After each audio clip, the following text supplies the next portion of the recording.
411 Live. Where you can learn about issues that impact us every day. State of world, 411 Live. Real people, real talk. Made to help people in our community in every way. For your girl, 411 Live. Sometimes we look at the success of other people and think, I want that. Not really taking into account all the things that the other person went through or the other people went through to get to where they are. It doesn't happen overnight. It's a journey. Hello, everyone. I'm Beverly Taylor, and this is the 411 Live, Real People, Real Talk. I have a wonderful guest with me today. Her name is Dionne Grayson. She is an author, a business coach, a mentor, a visionary leader. I could go on and on and on. She has been honored locally with numerous recognitions. She's also been featured in several national publications. Dionne Grayson, welcome to the 411 Live. Thank you so much for having me. It's my pleasure. It really is. And I should mention a few other things because people will be thinking, Dionne Grayson, that sounds familiar. And they may know you. You're the president and CEO of Lead to Change and Dream, Explore, Build, a career readiness program for 16 to 24-year-olds, principle of building your dreams, which helps businesses strengthen capacity. You've written a dozen books, including a 10-part series of children's books. Yes. You've done a lot. You've accomplished a lot. So when I initially tried to get in touch with you, and when I did get in touch with you, and I told you, I want you to be a guest on the 411 Live, and your response was, oh, okay, well, what's the topic? And my response was, you. Because there's so much in your story, and I think people will really benefit from it. So I want to go back. Okay. Way back. In the beginning. Let's go back. Little Dionne, okay? Because I feel like there are a lot of people in the Milwaukee area who have brilliant minds, who have great dreams, but it's not going anywhere. Usually from fear of being rejected, fear of not knowing what to go, who to talk to, that being paralyzed, right? And then I think about you and your younger self, and you dealt with fear. Oh, absolutely. So tell me about young Dionne. So I think that most of my life, especially being a teenager and a young adult, I was paralyzed by fear. I could not make a move because of being fearful. There were opportunities that I passed up because I was afraid that I wasn't qualified, afraid about what people would think. Even as a child, I was raised, my parents were in the ministry, so there was a lot of things that we were not exposed to and we couldn't do. So I was very different. So I was afraid of what people thought about me. And then me being true to who I am, like I accepted people how they were, but I felt like I really couldn't be true to who I was. So there was some fear around that where I really couldn't be around people and be who Dionne was. And so just with how I moved in friendships, with how I moved in business, I was literally paralyzed. And there was a lot that I just didn't do because I was terrified. So how do you get over that hump? So this was, as an adult, you just kind of get sick of it. You get sick of it and you realize that there is this fallacy that you've created in your head about all of these things can happen, because you can allow things to manifest in your head and create all these crazy stories that aren't even true. And so what I did, I went to the Bible and I looked at, there's a scripture that says, there's no fear in love and perfect love cast out fear. And so I really did some research into what that meant. And so for me, I had to go back to the core of it, and I really, really studied that because I really wanted to be different. And so what I learned is that it's like the confidence that you have in God. Like, he knew what he did when he manufactured me, and he loves me. And so everything that I'm doing it in him. And so just confidence in that is what helped me to overcome. But then there's the studying part, right? But then there's the action that has to happen. There's things that you have to do. And so a rule that I made for myself, and I don't get this right 100% of the time. I'm in the 90s, you know. Okay. But every time like an opportunity presents itself, or there's something that I know I want to do, if the reason that I don't want to do it is fear, I do it anyway. And the reason that I do that is I know what it feels like to be paralyzed with fear, and I do not want to allow it to come in, because once it comes in, it's going to try to drive again, and I do not desire that. So it's something that I practice all the time. Even something as simple as, you know, I do a lot of trade shows, you know, with my children's books, and I'll see someone. I'm thinking about one I just did a couple of months ago, and I was so afraid to walk up to this gentleman and talk to him. I went past, and it was a major retailer, and I walked past like 3 times, and I was like, you know what? You're going to do this because you're afraid to do it. And so I walked up to him, and it's okay. I didn't die. Right. Yeah. I didn't pass out, you know, and it was okay. And we have a conversation that we're continuing this day. So really combating it, even just in conversations, when you're having conversations with your friends, sometimes I would find myself being a part of conflict because of what I didn't say, because I was fearful to do that. Okay. So that's something that I had to learn to do. So it was really affecting a lot of different parts of my life, and I was just really tired of it. Right. I was really tired of it. Yeah, because you know I work in the conflict resolution space, and that what you're describing to me is avoidance. Yes. And a lot of people do that, avoid things, but it can contribute to the problem. Yes. Yeah. Yeah. And when I learned that, it was just mind blowing to me. I would wonder, like, how am I in the middle of this? And I didn't even say anything. But that's why, because you're avoiding it. And there's a bit of information that you could have given that would have helped the situation. Yeah. And so I had to unlearn that behavior. Yeah. When do you think you found your passion? I think when I started attending Alverno College is when I really found out what I was passionate about. I remember specifically, like, high school was high school. I wasn't the, 4.0 student, not honor roll. I went to school. I was a cheerleader, all that stuff. But when I got to college, it was like, okay, it's time to get serious. And I remember I was talking to one of my aunts about going to school, and I told her that I really want to figure out what it is that I'm supposed to be doing. And she said, well, why don't you pray? And she said, ask God to open the door so wide. I'll never forget this. She said, ask God to open the door so wide that you have no choice but to walk through it. Wow. And if it's not him, to close the door. So I like doors just start opening. So I had to, there's a scripture that says your gift will make room for you, but in order for the gift to make room for you, you got to show up, right? So I was showing up, doing different things and opportunities, especially working with young people and doing things administratively. At the time, I didn't know how to combine the two, but opportunities just started presenting themselves. And that's when I really started working in ministry. At the time, I was going to Parklawn Assembly of God with Bishop Harvey. And so that was such a wonderful learning experience for me. But it was at Alverno. Alverno was such a rich experience for me. And it's where I really got to know myself and to really figure out what I was passionate about and to be brave enough to go after those things. I like that. Because, sometimes you run into people who say, I'm waiting for God to tell me. I'm waiting for God to tell me. And in that waiting, they're doing nothing. Right. But that's not what the scripture is about. You're supposed to be doing something. Like you said, kind of walking in it. Walk, and then let him guide you, open the doors. But you've got movement going. Right. You have to have movement. Yeah. Okay. So we've got the passion. You knew you wanted to work with kids. With teenagers, particularly. With teenagers, okay.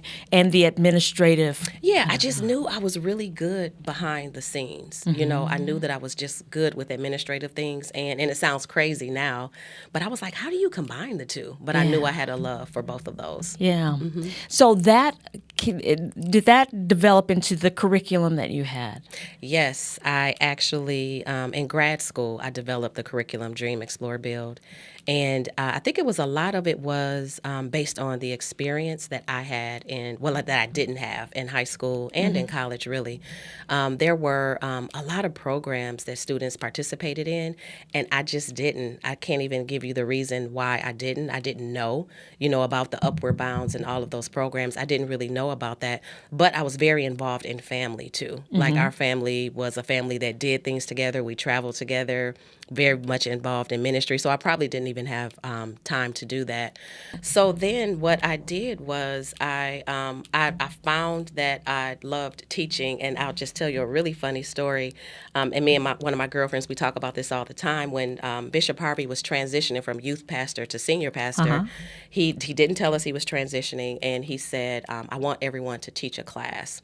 And I was terrified. And so I called a special meeting with him, and I said, okay, so Pastor Harvey, I don't think it's a really good idea for me to do this. Like, I'm sitting across from him telling him all the reasons, and he's just looking at me, like, listening to me talk. And I said, I can't do this. And so he let me finish, and he asked me if I was done, and I said yes. He said, you're teaching on this day. And so I was just like, oh my gosh. And so I did it. And once I did it, he came back to me and he said, it was a wonderful experience. I enjoyed it very much, but I was still terrified.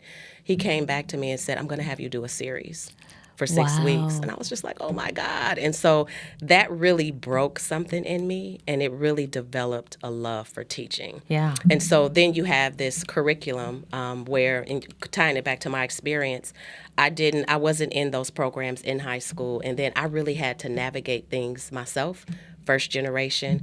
And so it was the curriculum is really the culmination of this is how you explore what it is that you're gifted at. Everybody was designed to do something very specific. So let's look at you to make sure that it's congruent with who you are as an individual, and then let's find some time for you to practice it. So it was really based on experiences that I did not have, and then what I had to do to navigate to figure out what I was passionate about. Right. Yeah. And then that connection with Lead the Change. So is it kind of that passion going forward was to help young people figure out what that passion, what that purpose is, so they can walk in that, not wait until they're 30-something to do it. Yeah. Absolutely, because everyone was designed to do something very specific.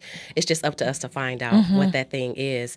And like I tell the young people all the time, we all know people who go to work every day and they absolutely hate it. Yes. There's no reason why you can't get up every morning and absolutely love what you do. And so at Lead to Change, what we're really doing is teaching a lifestyle. Like, figure out what makes you tick, figure out what you were designed to do, and we'll partner with you as you're doing that and do that thing. I love that. I love that. So, so you've got that, and I guess that kind of goes into your 10-book series for children, because it's about finding your purpose and what your passion is. Tell me a little bit about the book series. So I haven't given physical birth to any babies, but I gave birth to these babies right here. So it's a 10-book series that partners with children as they're learning to read. It uses repetition and a predictable storyline, and that's the proven strategy that we use to help kids learn how to read. And so all of the main characters are Black children, and that's something that was done intentionally because 12% of children's book, especially in the K through 12 space, only 12% of those books have Black kids as the main characters, and then of that 12%, only 7% are Black authors. And so I wanted to make sure that I was contributing to that space. And then the whole piece with walking in purpose, like you need to learn, you need to know how to read. And you hear so many kids that talk about how much they hate reading. And so I wanted to create a tool. That's why you see all of the vibrant colors and the names that were selected. I wanted to use that as a way to draw kids in to want to learn how to read. And so kids have special gifts too. There are so many little ones that you see that are doing dynamic things with gifts that they have. And so really excited about the series. It wasn't what I intended to do, But this is kind of what came out as I start putting things together. I love it. And I love, you talk about the vibrant colors. That is so true. I mean, it's eye-catching.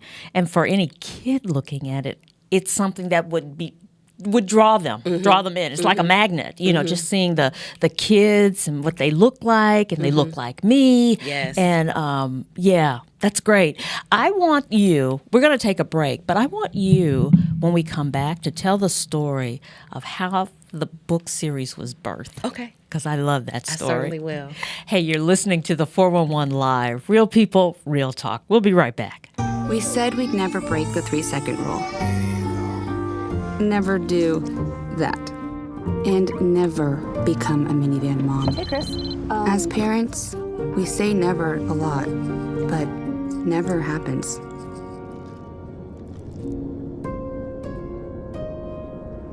So when you say you'd never leave your child in a hot car, know it can happen. Before you leave the car, always stop, look, lock. Life's daily battles are not meant to be fought alone. We're not powerless, so long as we don't lose sight of what's important. Don't be afraid to seize that moment to talk to your friends.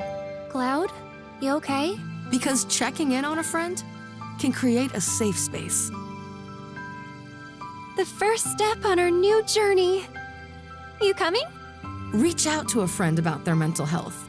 Seize the awkward. It's totally worth it. Welcome back to the 411 Live. My guest is Dionne Grayson. She is an author, and she wears many hats. But I want right now to talk about that author hat and talk about the children's book series. And I want to talk about, because you knew, long time ago, you knew that you wanted to write children's books, right? But that wasn't really coming together for you. And you told me this story about how this series came together. So tell me, Kim. So, like you said, I knew I wanted to write a children's book, and I actually thought it was going to be for preteens. And so, of course, it was going to be kids with superpowers that connect to careers, right? Because that's all that I'm about. And so when I was writing or attempting to write it, it was not happening. I felt like I was really, really forcing it. And so what I did, I ended up writing another book that the Lord was leading me to write. It's called The Making, Trust God to be the Chairman of Your Boardroom. And so what that book did was it put me in a posture of listening, because I really had to listen when I wrote that book.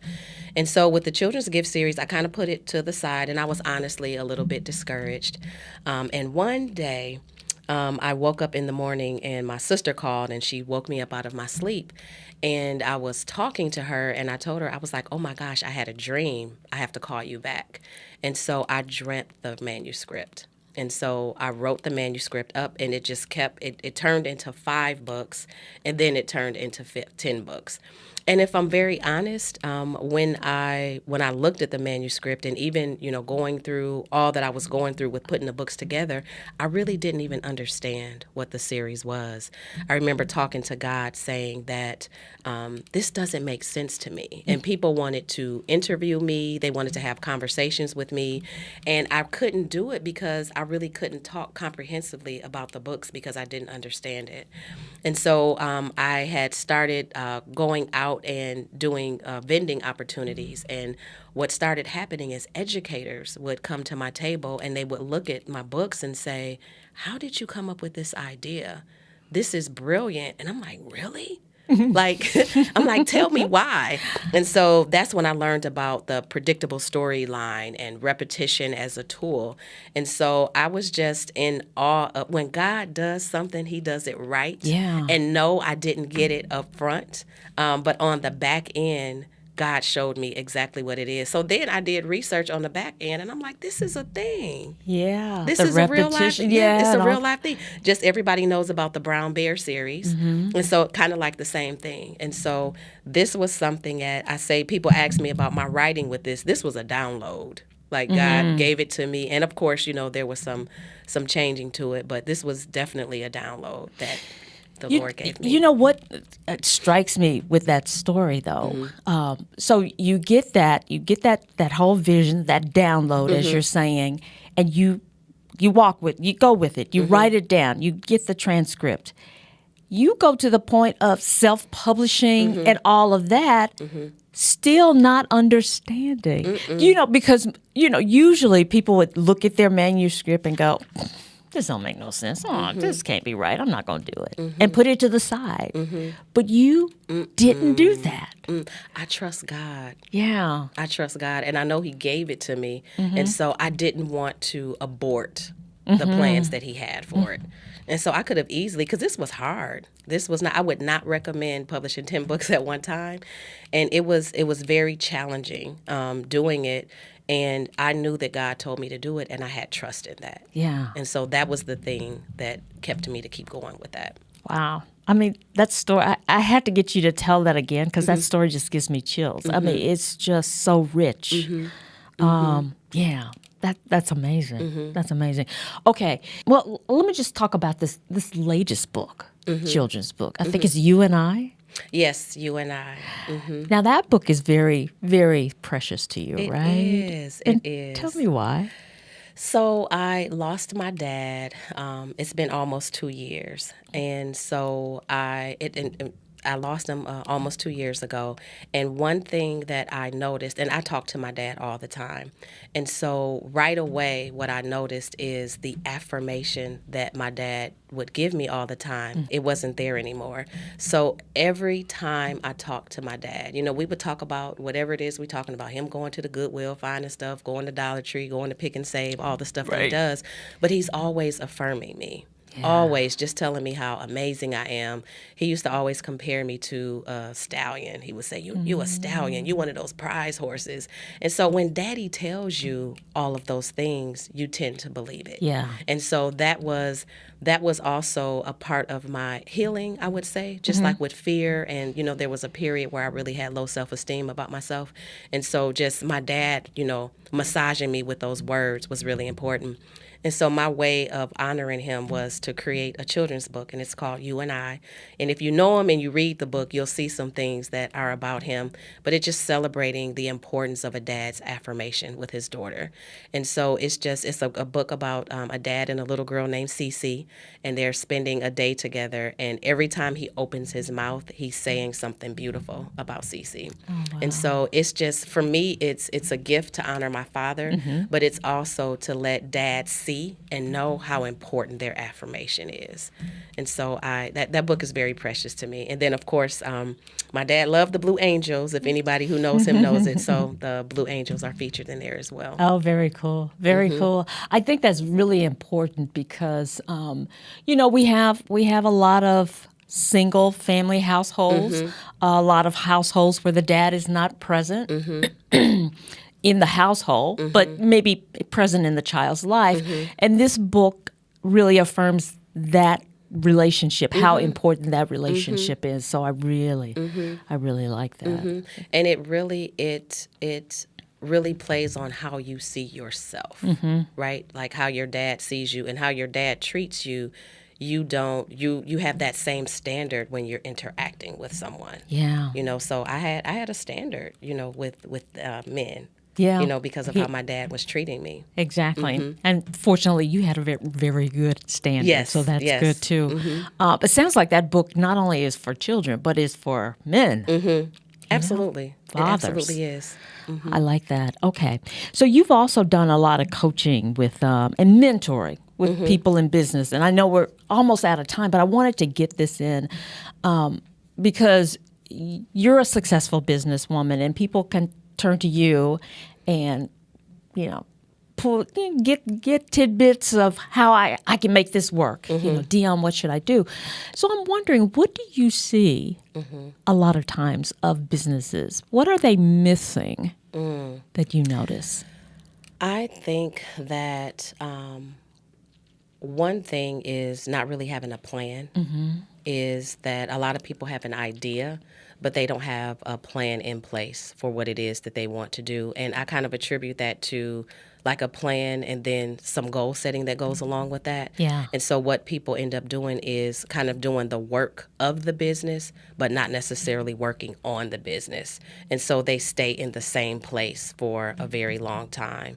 That would be one thing. And then also, too, I think that another thing that I see is that at some points you need to kind of do an assessment of everyone that's on your team, and including yourself, and making sure that everybody is operating where they're supposed to be operating. Sometimes you need to shift people around. Sometimes you need to shift people out. And then sometimes even the things that you're excellent at, you don't need to do that anymore because the organization is not going to grow if your hands are tied to everything. And a lot of times that's really hard, especially with small business owners, because we think it's only going to be right. Yep, it's my baby, and it's only going to be right if I do it. But you have to train other people to do it. Otherwise, the business is going to die. Like, the business should not die because you're not there. Yeah. So those are the things I see mostly. That's a good thing. Another thing that you mentioned that I really like is you were saying, even with our personal lives, like once a year, assess everything that's in your life and see if there's a need for purging. And you do that. I do. Is that hard? For me, I've been doing it so long that it's a part of who I am now. And so I'm talking everything from what you eat, like examining that, going through that closet, and looking at stuff that you holding on to, but you know you can't get into it, or you're just not wearing it. Friendships. Sometimes you need to spend a little less time with people and a little bit more time with people. That is very important because things shift all the time. Yeah, because I always say, sometimes there's a season for things, and sometimes there's a season for some friendships. Absolutely. It was wonderful at this season, but it's... And even the jobs that we're on, too. Sometimes, people are just so disgruntled and they're angry. It's probably time for you to move on and be brave and step out and do what it is that's on the inside of you. And so even just doing a purge with that, and that's probably an area that people are afraid of the most, is to move, because there's some financial dollars connected to it. But that's a place, too, where people need to really examine and see, and to make sure that they're in the right space, because those around you know that you're not supposed to be there, just like you know that you're not supposed to be there. So I think a lot of times it's time for people just to look at that, and so they can really walk in what they're supposed to do. Right. And God has a way of kind of making you uncomfortable when it's time for you to move on. I know about that. Yeah, it's time to move on. Okay, so if people are interested, you've got the book, you've got, Lead to Change. There are so many things, and you're still writing. You're in this space and you're enjoying it. So there are going to be more books. So people want information about book launches and those kind of things. How do they stay in touch with Dionne to find out what's going on? So on Instagram and on Facebook, it's Dionne Grayson Books. And also there's a page, the Children's Gift Series, so you can find me there. I will have, for those of you who have little girls, I have a book called I Am Beautiful that's coming out this summer. Nice. And there's going to be a real cutie pie event, and this is all about self-esteem with little girls. And so you want to make sure that you participate in that. But if you stay in contact with me on those pages, you'll be able to know everything that's going on. Yeah. Do you feel like you're just in a good place right now? I am. I'm very happy. I have slowed down a lot. It might not seem like it, but I have. And I really I think as you get older, especially like once you hit 50, you just look at things a little bit different. I know that there was a lot that I missed out on when I was younger, just because I was just working so much. And I just see the world a little bit different, especially after losing parents. And so I really want to enjoy people, family, experiences. So I really do feel like I'm in a good space. I love that. What advice or what would you like to leave with young people who might be listening? So to young people who might be listening, what I would say is be absolutely 100% true to yourself. And I know that a lot of times, especially when you're a teenager, that people have a prescribed path for you. It was given to you, so follow the path that you know for yourself. I think that's really important. A lot of times you'll do something, you'll know to do something, and then you'll do something that somebody tells you to do, and then afterwards you're like, man, I knew I should have did that. Be 100% true to yourself. Take advice from people. There's nothing wrong with that. But the advice that you're given should be in alignment with what was given to you. So be true to yourself and move in that space. There's in Scripture it says pray about everything. That's what you do.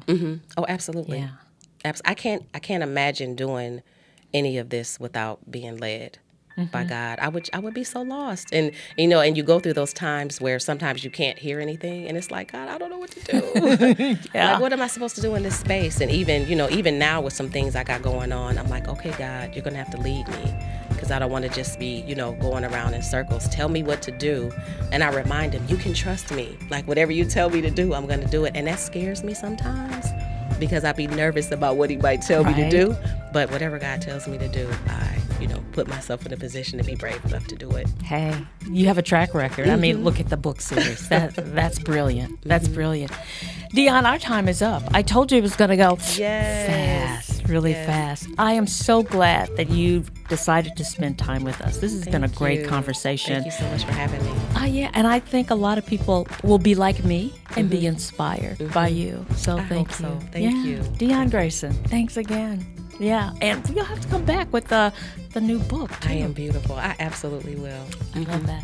And thank you for joining us for another edition of our podcast. Remember, we are a nonprofit organization, so if you feel so inclined, go to our website, the411live.org. Hey, thank you for joining us. I love it when you do.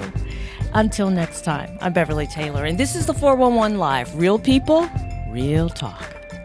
If you would like to check out past episodes, there are many ways. Go to your favorite podcast platform. Follow us on Twitter and Instagram.